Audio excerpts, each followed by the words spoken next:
Hi everyone, I'm making a princess castle cake today, so let's get cracking. Okay, our first job is to cover the two cakes. So I've already covered the bottom tier and I'm going to show you how to cover the middle tier now. So I've just put buttercream all over my cake and I'm going to put that to one side and then now I've got this lovely pink. It's from Satina. It's the Satina make, and it's such lovely sugar paste to use. It's almost, I always think it feels ready kneaded. Okay, so I've given it a little knead just to soften it up. Nice dusting of icing sugar, and then we're going to roll out our sugar paste to, I would say, about 5 millimeters. We want it quite thick because what we're going to do is we're going to score our brick pattern into it. So we don't want it too thin, because if it's too thin it might go straight through into our sponge and we don't want that. This is a smoother. If you haven't got a smoother, don't worry, you can just do this with your hands, but I'm just smoothing it over just to get a nice perfect finish, and back in with our sponge. And then over the top, lightly cover. Give it a good old rub at the top just to make sure there's no air bubbles. And then cover all the way around the cake. Now I shouldn't say this, but don't worry too much about it's not perfect, because remember it's going to be covered in bricks anyway. And your little girl is going to be so overwhelmed by the design that I'm sure she won't be criticising how it's covered, so we won't worry too much. Okay, if you do have a smoother, do just give it a once over around the top and round the sides, just to try and get it as smooth as you possibly can. There you go. And then I'm going to put this on a turntable. If you haven't got a turntable, you could use a Lazy Susan if you've got one, or something like that, but it's just quite good to have something that you can just turn whilst you're cutting. Just makes life that little bit easier. Okay, so just cut right around the bottom, take the excess off, and then come down to the right level, and then with the turntable just go round with the back of a knife. Okay, so we want the blunt side of a knife, because we're just scoring this, we're not cutting it, we're just scoring horizontal lines to begin with, all the way round.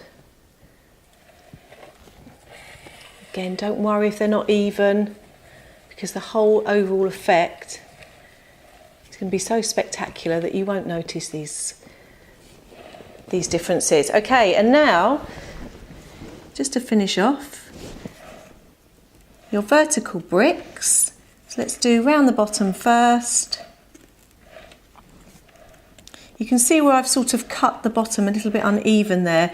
Don't worry about it, because as soon as it goes on our cake, that's where we'll be covering up with all of our flowers, etc. So don't worry too much if you can see the sponge through there, because that can be sorted out later on. And now the next level, obviously we're doing alternate patterns to get that brick design.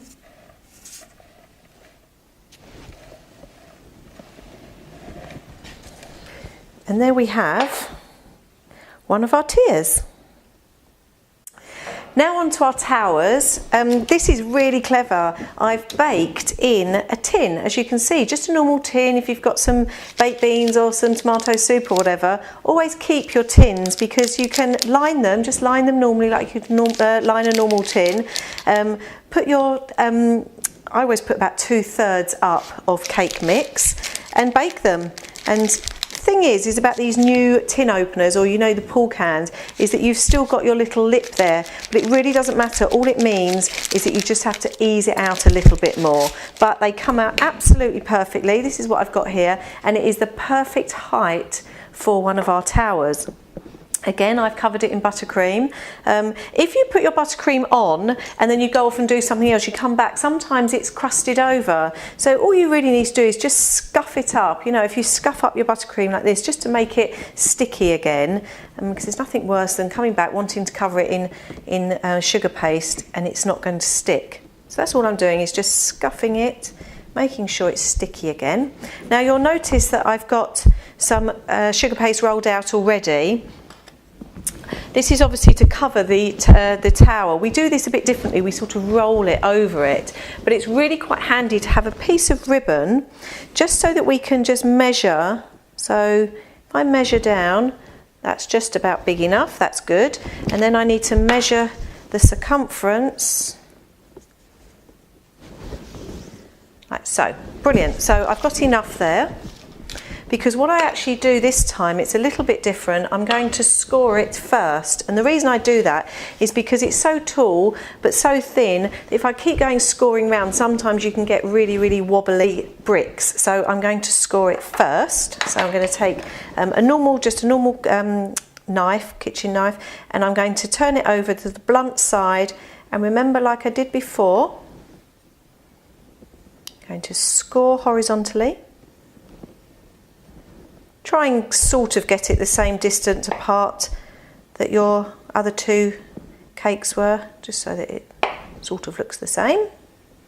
But again, don't worry too much about it. And then do your scoring again.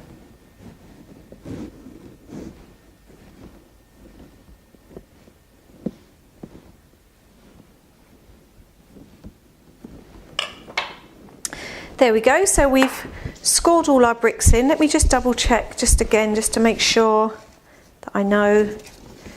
I lay that down there like that. Now always cut it a little bit longer. That's about right.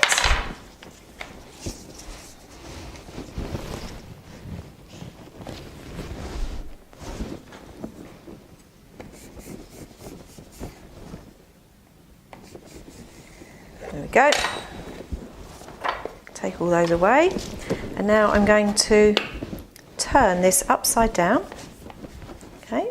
And then take my tower, like so. Wipe off the sugar buttercream. That's it.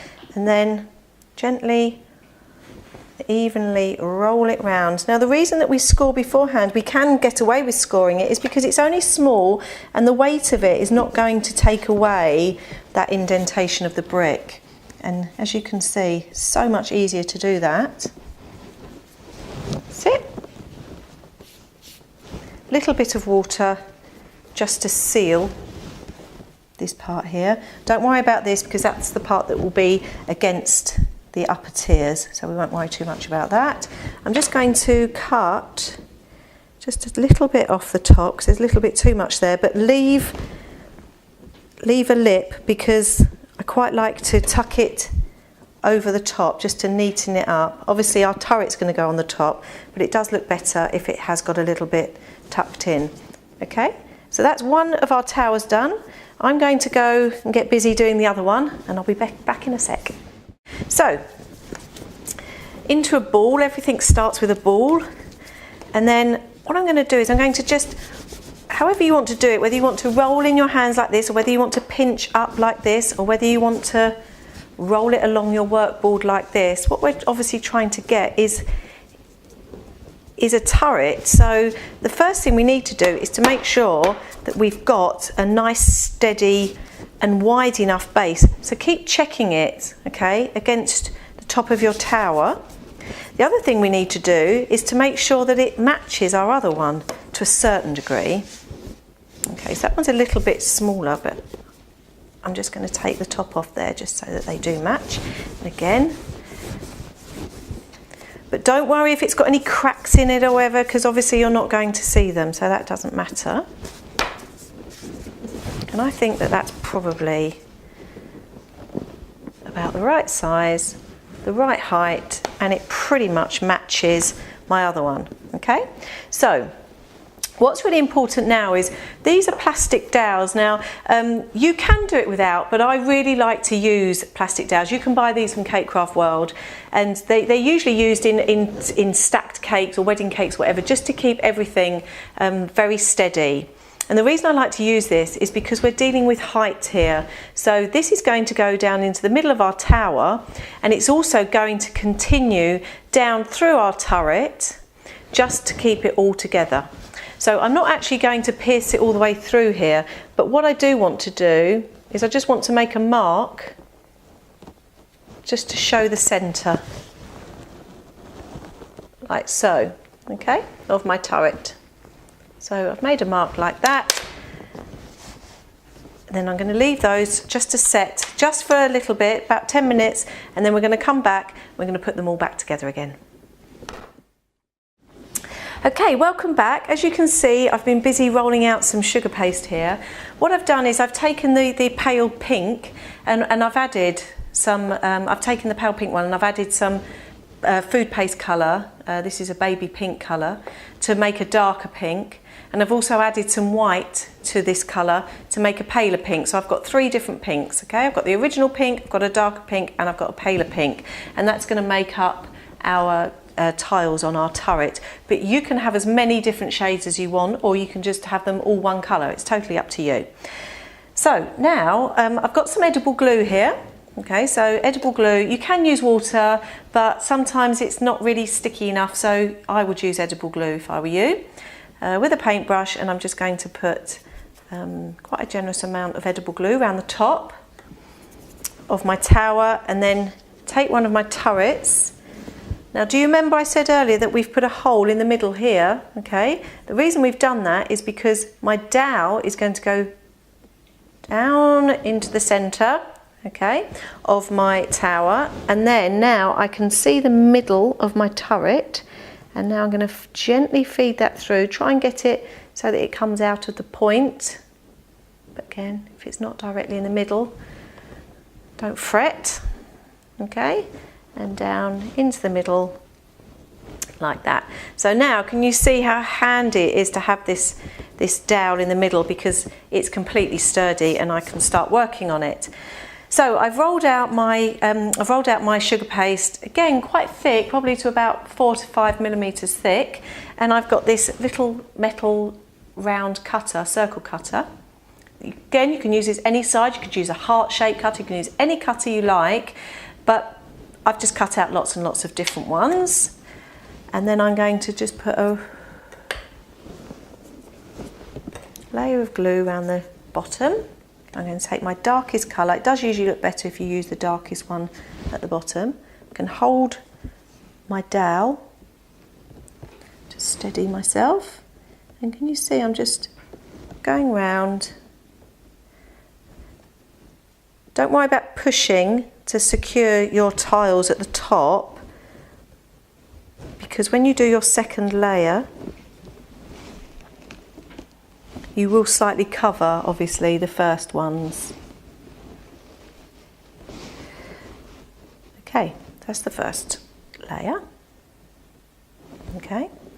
Now, because I'm only using 3 different colours, I'm going to do 2 layers of the same colour. So I'm just going to show you how to do 2. I'm sure you don't want to sit and watch me do all of them, but I'm just going to show you how to put the second layer on. So again, I'm going to alternate it. So this one is going in between the bottom layer, and again this one in between and slightly overlapping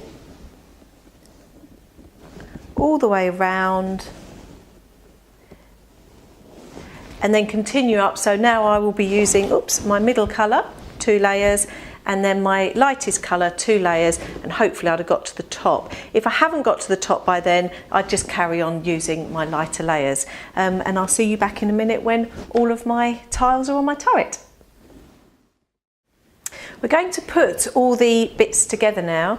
Already I've put the this tower and turret onto the bottom tier of the cake. This has got the, do you remember the dowel that goes through this one? So I've already put that one on. I'm going to show you how to do this one now. Okay, to make sure that it's secure, this next cake, I'm just going to put a little bit of buttercream on the top of the cake just to make sure that it sticks and dries on there. Now you'll notice when I put this next one on is that it's got the pretty little, I never know what they're called, the bits that go around the outside of the castle. I've done that already because obviously once it's on it'll be really hard to do it, to do it afterwards. So I'm going to put this one on, but then I'm actually going to show you how to make it the edging. Right, okay, so the next thing that I'm going to do is take this cake and lift it on and just drop it onto the side of the cake, onto the top of the cake, right on the side of this turret here. If some buttercream comes off like it has there, just wipe it off, that's fine. Good, and now we're going to take our tower and I'm going to show you now the importance of this dowel that goes through the middle of it. Another little bit of buttercream. Okay, so this is going to go now in the middle. Let me just check to make sure that that's right. Yep, it's looking spectacular already. And now, if you watch, I'm just going to push the rest of this dowel all the way down. I can feel it going through here, through this one, and it's also going to go down and fix itself through the bottom tier as well. That's it. Make sure you can't see it. Okay, so now I've got myself a really sturdy cake. Okay, so as you can see, I've already done the edging here, and I'm going to show you how to do that. Put this cake to one side, and here you can see I already have rolled out, again, about 4 millimeters thick, a piece of sugar paste, the same colour as I've coloured on the cake. And I've just left it just for a couple of minutes, just because I want it to be to have a little bit of a shell on it. Now I'm going to cut this into equal widths. Now you can use just a normal knife or palette knife and cut into equal widths, or if you have one of these little gadgets, they're fantastic. It's actually called a multi-ribbon cutter, and if I show you what it does, basically you can, if you roll it along your sugar paste, it will give you exactly even strips of sugar paste, so I don't have to worry about whether they're all the same width or not, because I know that they are. Really clever little gadget. So when I've got my evenly cut widths, I then take my circle cutter, again which I've used for the tiles, and I'm just going to, obviously at the same depth all along, I'm going to just cut little half circles from the edge into the middle, like so.